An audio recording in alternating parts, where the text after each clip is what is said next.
நான் பேசுறேன். அதான் அதுக்கு ஒரு சின்ன லீடு கொடுத்தீங்கன்னா, ஒரு மேப் வாய்ஸ்ல கொடுத்துட்டீங்கன்னா.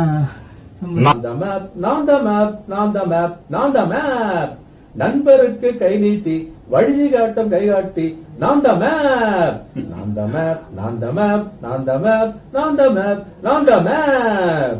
குழந்தைகளா, நீங்க அந்த கடலுக்கிட்ட போகணும்னா 3 கட்டங்களை தாண்டி ஆகணும். ஆறு, மலை, நதி. நாம இப்ப எங்க போறோம்? அந்த எரிமலைக்கு போறதுக்கு மேப் சொன்ன வழியில தான் நம்ம போய் ஆகணும். முதல்ல அதுக்கு நம்ம ஆத்த கடக்கணும், பாலத்தை தாண்டி போகணும், கடைசியாதான் எரிமலைய நெருங்க முடியும். என் கூட சேர்ந்து சொல்றீங்களா? மேப்னு சொல்லுங்க, மேப்னு சொல்லுங்க.